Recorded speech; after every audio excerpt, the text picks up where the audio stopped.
If we're talking about the latest developments in the world of technology, generative AI probably tops the list.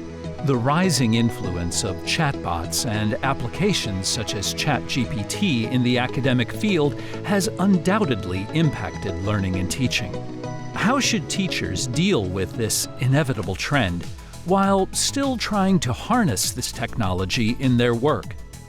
In this seminar, Dr. Maiga Chang, Associate Dean of Research at the Faculty of Science and Technology at Athabasca University in Canada, starts by introducing the history and mechanism of chatbots. He then moves on to share his thoughts on the advantages and also the challenges that generative AI has brought to teachers and students. Let's start with chatbot. So since everyone is talking about generative AI and you all know ChatGPT, so let's talk about chatbot. Basically, we consider there are three kinds of chatbots. So the first chatbot is a kind of a learning chatbot. The learning chatbot can access students' knowledge. The second one is what we call assistant chatbot. You can consider the assistant chatbot is a kind of administrative chatbot, so they can help students to know what kind of marking rules in a course. The third one actually is a mentoring chatbot. You probably will say, mentoring chatbot is a learning chatbot. No, mentoring chatbot actually is trying to help you nurturing your habits. For example, self-regulated learning. So they are not completely related to the course content, but related to some kind of more higher level behavior and skill. So now you know these three kinds of chatbot. Can we use the current chatbot to do everything? So the first chatbot was created in 1966. Very, very long time ago. And that chatbot is called Elisa. Elisa is a therapist. If you have some mental issues or family issues, you can talk to the Elisa, and she might be able to help you. And this is really, literally speaking, the first chatbot in the world. And then we have the other chatbot called Alice. Actually, Alice was developed in 1995. So 1966, 1995, wow, 30 years later. The most important thing is for Alice, is to try to separate the chat engine and the model. Now we have ChatGPT. We can have a large language model and we can have a chat engine. So you can see, if we don't have this, then we cannot have the ChatGPT at this moment because it's separated them in 1995. And of course, it's won a lot of awards in 2000 and 2001. After 5 years development, it's get the award.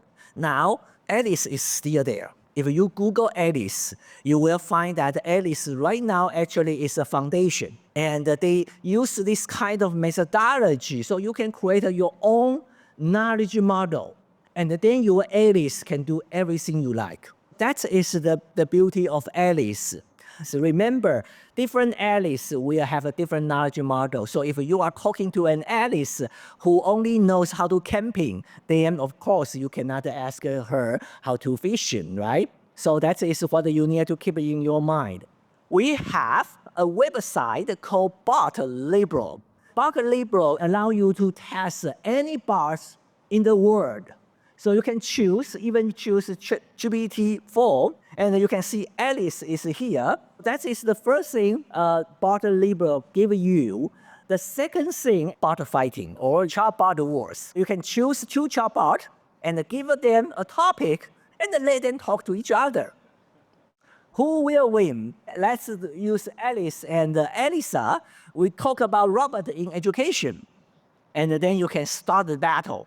Perhaps I'm just expressing my own concern about it. Can't you be more positive?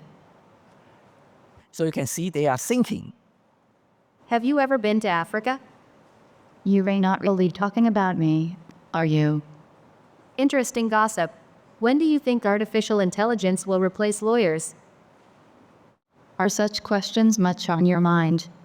Okay, so you see two chatbots Just is talking about fighting this to button. each other, and at the end, you need to choose who win. Do you think Alice will win, or do you think Alice win? For me, I probably will say Alice win because Alice is the only chatbot talking about AI. But once again, remember, Alice is a very special case because Alice is working depending on the large model. So finally, we have a so-called era of generative AI. Generative, pre-trained, transformer. These three words, they are very, very important to you because transformer means it can do translation. Second, pre-trained. Pre-trained means everything is pre-trained with earlier data according to how fast, how much time you need to train your model. You will never be able to use the latest data, right? So even right now, GPT-4, the latest GPT-4 version actually was using last December's data, because it will require, for example, three months training and 2 months training. So it will never be able to use the latest data. The last one, generative, that is extremely important because generative AI research is trying to produce the content that make you believe they are done by human. So no matter they are text or they are a drawing, they want you to believe they are created by human. Now, I want to ask you a question. Did you see any intelligence from these three keywords? No. That is very important for you to know. Actually, GPT has not emphasized on intelligence. No matter GPT-3 or GPT-4, you can see that what the ChatGPT is using, different from Alice and Elisa, actually ChatGPT is using neural networks. What that means? This is the neural networks. Basically, each of the node is our neuron. And each of our neuron will have a connection to the second level of the neuron, and then third level of the neuron, and the fourth level of the neuron. We don't know how many levels you have. This is neural networks. There are two limitations here. The first limitation is a neural network will have a fixed size because our scientists, they think when we are born, when we reach to something like age 6, our neural networks has already been built. And the total amount of the node or neurons will never change. Some of the neurons will die, some of the neurons will grow up, but the total number of neurons will be exactly same. Why this is a limitation? Because if you still remember, ChatGPT at the very beginning, they say they can take 2,000 words. And now they can take something like 132,000 words. Why it has progressed? Because every time when you have a new ChatGPT or GPT model, you need to retrain with a structure. The second limitation, these nodes, just like your eyes. When I see all of you, actually, I'm not seeing anyone. I'm seeing color, lights. And those color and the lights go to my eyes. And my eyes has the sensor. You can consider like your webcam. And then it's passing to my mind. At the end, I say, oh, this is Professor Lee. This is someone else, something like that. See? That is another problem. Because our neural networks cannot take words. Our neural network cannot take a character. It only can take numbers. So I always say that GPT is someone who cannot understand any words because it really don't know. Okay, now you can see GPT-3 has 2,000 words. And how can we do that? You can see if GPT get a paragraph, something like this, what it will do. First of all, we'll convert it to a token. And the token is based on the frequency of how this word is using. So the is number 1, of is number 2, and so on. You can see is number 7, and is number 12. So in that case, when we want to put it into our GPT or ChatGPT, actually we pass this number, 937, 7, 12, 938, 939, blah, blah, blah, blah, blah, blah. How do you know which number represents what? We can put it into our neural networks. Of course, different neural networks have different kind of methodology. Right now, I'm showing you the very simple one. Usually, when we do natural language processing with neural networks, we use what we call embeddings. The data we train is from October 2019, GPT-3, that is 2019 October, and then GPT 3.5, that is 2021 September, and 4,000 token, and then September 2021 again, same, but then we can use 8,000 token. You say why 3.5 and 4, they are using the same data set because we need time to train them. And then now we have a GPT-4 0125 preview that can take 128,000 words. And it's used last December's data. Don't ask me why they named the model called GPT-40125. I don't know, but definitely they don't want to have a GPT-5 for you. The GPT or ChatGPT, of course, you all know that they are trained by a lot of data, but what kind of data they are trained? They are trained with common cloud. What is common cloud? Common cloud means everything on the internet, everything. As long as you can find from internet, we train our model. We do have a lot of fake news website or something like that. So how do you know how many of the 60% of the data they are accurate? Second, it has the books 1 data set. What the books 1, books 2 is? They are maybe novel, like Harry Potter. Common cloud data is a very huge amount of data. Even the first version, it has 93.26 terabyte data, which is under compressed one. So if we uncompress it, it will become something like a petadata. Petadata is one petadata is 1,000 terabyte. And now they use this one, December 2023, even in the compressed mode, that is 135 terabyte. Do you have 1,000 terabyte memory storage in your disk? You don't. That is why we cannot create a large language model by ourselves, because we are not Microsoft. We are not Elon Musk. Microsoft is the first. That is why Microsoft has exclusive right to use GPT. Now, we have a large language model. People, they are thinking what kind of problem we will have. And it summarizes 12 different key challenges when we have a large language model in education. I didn't list everything, but what I say here actually has already covered most of them. One thing I didn't cover is, for example, the cost and the privacy. Cost means if you use GPT, you need to pay. OpenAI will not give you free. And the privacy means when you use GPT or ChatGPT, you cannot reject that. Because OpenAI says, as long as you use, we will collect your data. Which means OpenAI collect your conversation. There are several very important challenges here. First of all, we are so concerned that students, they are relying on this too much. They consider GPT or ChatGPT or large language model or generative AI as a kind of a new search engine, a better one. Because earlier they needed to go to page number 2, page number 3 to find the answers. But now, if you ask a GPT, you get the answer. You don't really need to find anything.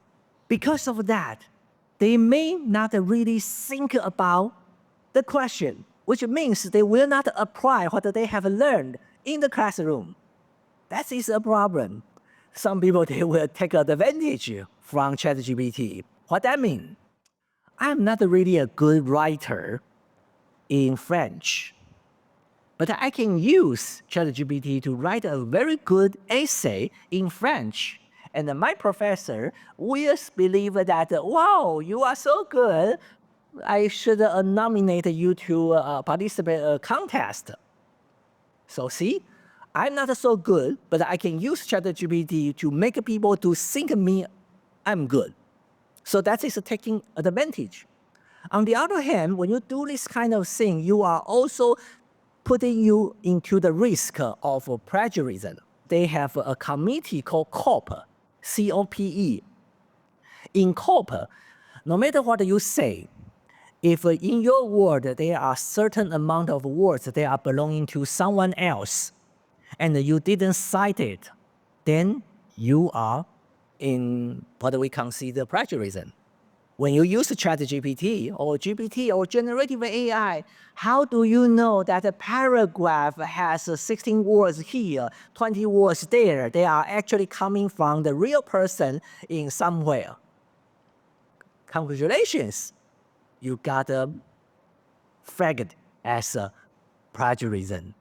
You can also consider using ChatGPT is a kind of hiring some people to help you working on your assignment. But only now you don't need to pay, or you pay very little for the ChatGPT. The most important problem is they believe everything ChatGPT says is right, is correct. But you all know that it is not. Today, actually, we are not focusing on what the students think. We are consider teachers think. Teachers don't know how to use it for teaching or for reducing your workload. Or you think, wow, that is very difficult to identify whether or not this piece of task or assignment was written by human, by student, or ChatGPT. You may afraid of that because it is not about use or not use. It is not about allow use or disallow use. It is about fairness. And as we say, advantage. If some of your students, they don't use because they say, okay, I should do assignment by myself. Other part of students, they say, okay, you didn't say I cannot use, so I use. And they get higher marks. What will happen? You are unfair. Prompt engineering means you try to limit generative AI to do something rather than go too broad, too open. So that is prompt engineering. If you wanted to apply this into your teaching, you should consider more. So here is what I wanted to show you. When you start your prompt engineering, you need to consider these 4 things. The role. What kind of role you want the generative AI to play? Second, do you have stages to allow generative AI to go from first stage to second stage to third stage and then go back to second stage and so on? Criteria. What kind of criteria you will want the generative AI to follow so they can help you maybe provide a kind of feedback to your students or more examples to your student feedback. What kind of feedback you really want the generative AI to provide to your student? If you are doing educational technology research, you will know that ADDIE. So we have analysis, design, and development and implementation. What you want your generative AI to do is based on your learner's needs. That is very, very important. What you want the generative AI to help your students to build their skill. Second, do you have any assessment rubric? Because if generative AI want to proceed to next stage, they need to have a rubric or a criteria. That is something you need to remember. Then you can choose a learning theory. And then, of course, you will break down your learning process into stages so you can ask your ChatGPT or generative AI to follow. You can prepare some example. Remember, because they are generative AI, which means actually you only need to give 1 example. So teachers can reduce their workload And then at the end, do you want to have an evaluation? If the evaluation result is good, then go to which stage and so on. So here is a use case which is simple and straightforward. Of course, if you want to see the more details, you can go to ETNS. This is the prompt. You cannot imagine that, right? Everything you see, actually they are prompt. We put some words in red to making sure that you know those kind of things. Generative AI can help you to generate, and you only need to prepare something like this. There is a step 1, 2, 3, 4, 5, and we also have part 1, 2, 3, 4, 5. We have example. Please use the following description and example to explain the concept of older words for students. Older words like first, second, next, finally, something like that. Here is an example. First, I wake up. Second, I brush my teeth. Third, I eat breakfast. That is created by you. And then done.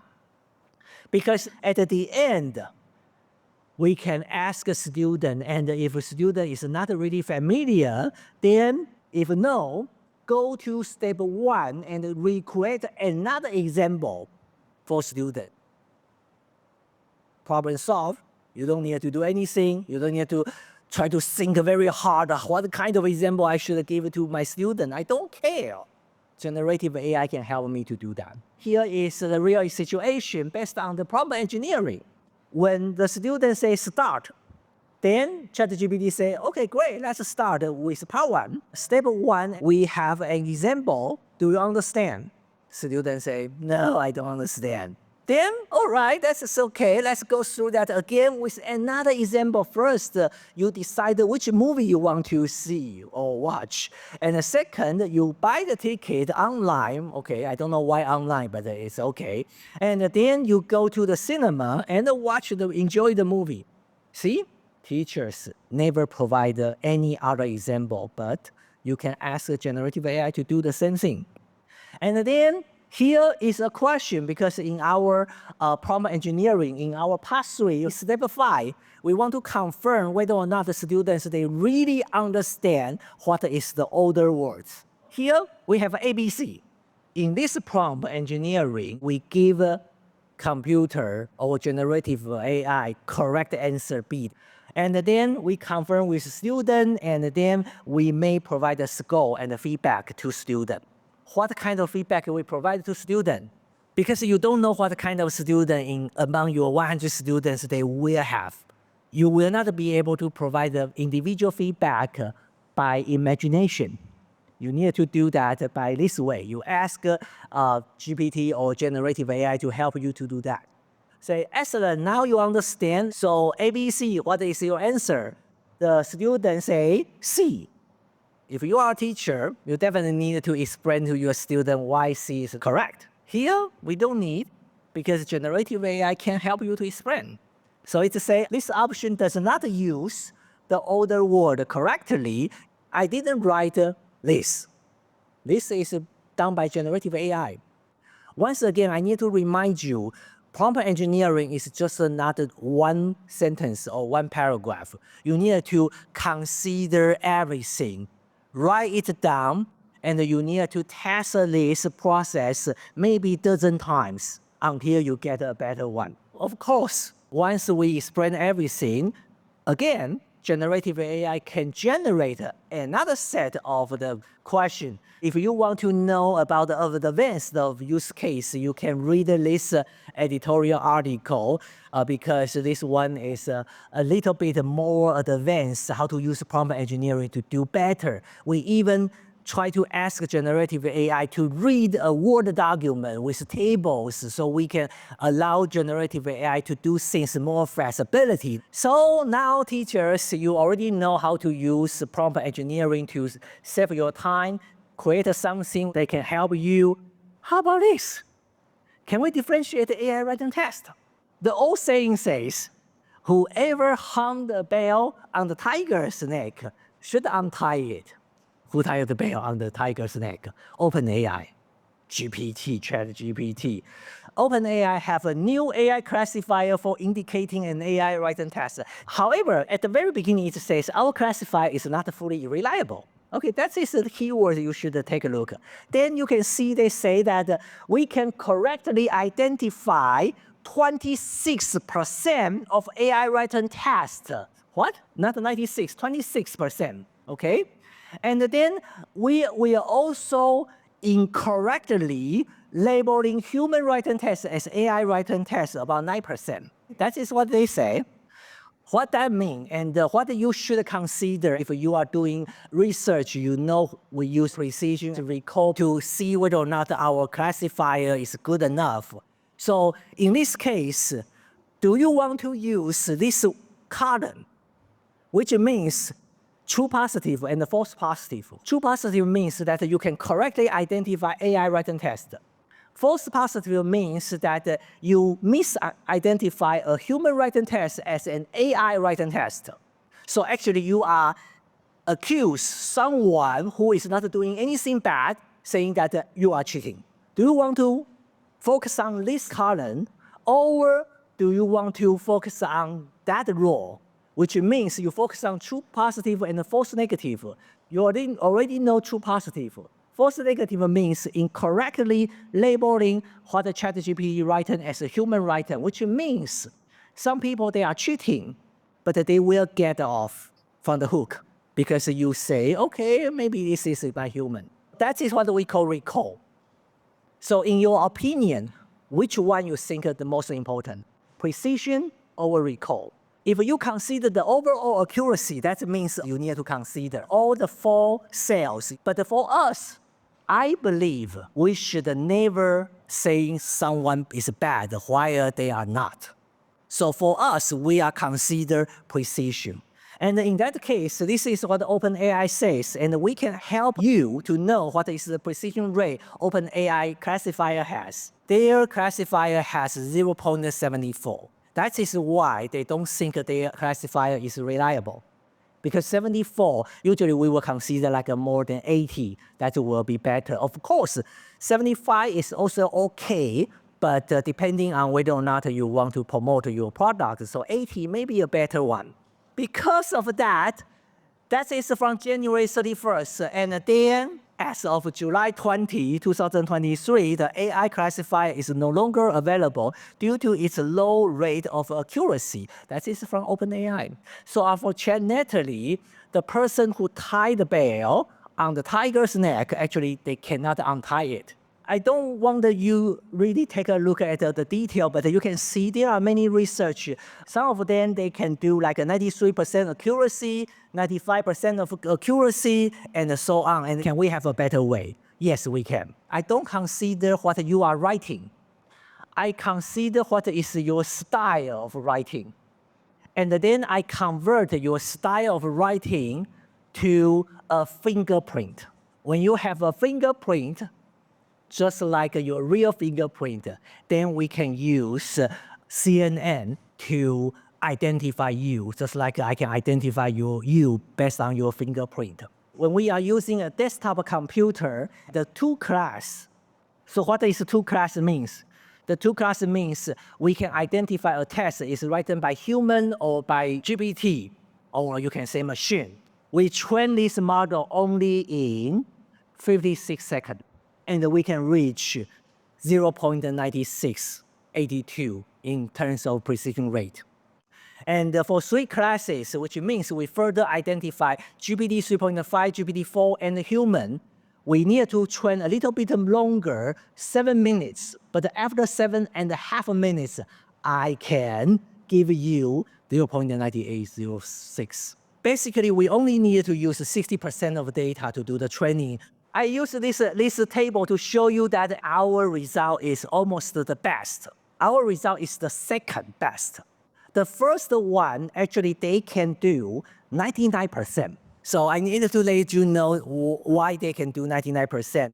Because these researchers, they actually trying to ask a human being, read all the documents and identify 20 features and use those 20 features to train their neural networks model. and then they get 99%. Actually, in their paper, they get 100%, but their paper title say 99%. So I'm not quite sure if they are not comfortable saying we can do 100% or something like that, but that is what they did.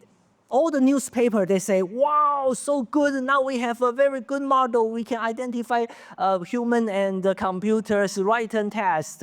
But they didn't read another paper also published by them, which they're trying to use the 20 features to retrain the model with another data set. At that situation, they only got like 80 something. So which means the 20 features cannot be reused in another data set because the 20 feature actually is identified by human being. So in our case, we have our portal here. You can upload your data and then you can choose what kind of signature or fingerprint you want to use. And then you can decide what kind of testing and training data set ratio and other situation. And once it's finished, you can click on the view button and you can see the model. You can even try to test it by uploading another test and see what happens. And in here, you can see we train two models, Model 3 and the Model 2, which is 2 class, 3 class. You can see all the data. They are all open. You can always take a look. And right now, we are trying to do double testing with other AI online detector as well as other generative AI, other than just GPT 3.5 and 4. But our service is there. And my research is always open access to everyone, so you don't need to pay. So thank you so much. It is really my honor to be here. Thank you.